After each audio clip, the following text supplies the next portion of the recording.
Thinks up and writes a whole ass script for a video, can't come up with a joke for the beginning of it. Hashtag, why am I like this?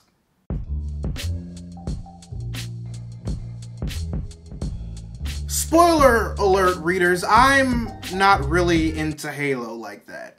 Shocking, I know. I never had an original Xbox, and thanks to some bad experiences that I had with Call of Duty World at War back when that was new, I didn't really touch FPSs until the first Destiny was released. So when I did get an Xbox 360 and had the opportunity to play the initial trilogy, I always turned it down in response to playing like my favorite genre of video games, which are RPGs. But that never meant that I didn't understand the overall significance that Halo and its story had to gaming and geek culture. So when I first heard that Microsoft announced the Halo TV series back in 2013, and that Steven Spielberg was going to have a hand in it, I honestly was not surprised.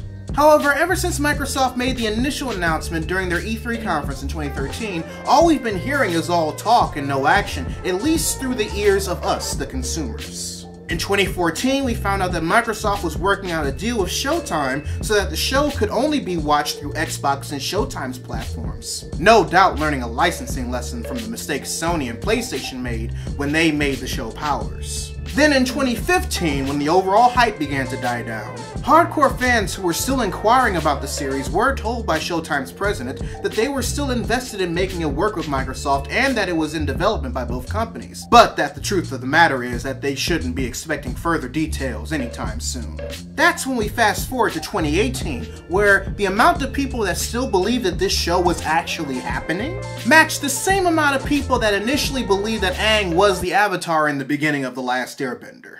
That was when the programming director of Showtime decided to let us know that work has indeed been done on making this a reality in the 3 years peeps have been silent about it, and that what's been presented so far has been promising. Still no juicy bits about the bitch though. Until recently, when it was announced that not only has Showtime and Microsoft worked out the kinks to allow them to announce that the former has picked up the series for a 10-episode first season, but that it also found both a showrunner and a director.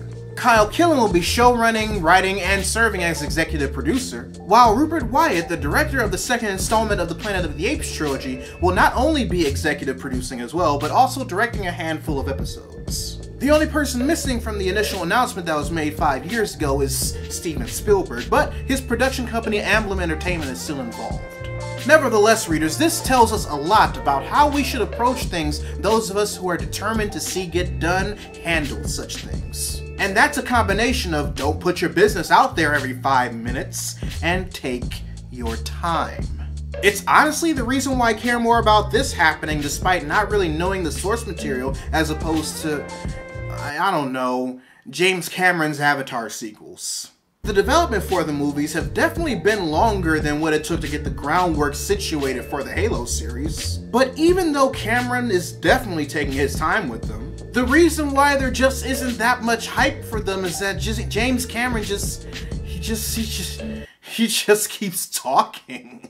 Mostly to dish out updates and information about things that he has complete faith will happen in the way and the time that he wants them to happen, but they never do.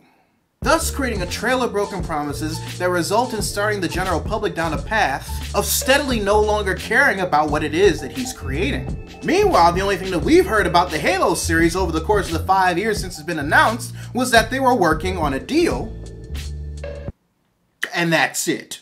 Not only have they shown how it pays off to take your time with projects that you really want to shine, but that it also helps to not reveal anything that you are not ready to reveal, especially if you lose face because you can't live up to expectations. Not expectations made by your fan base, mind you. Expectations made by you.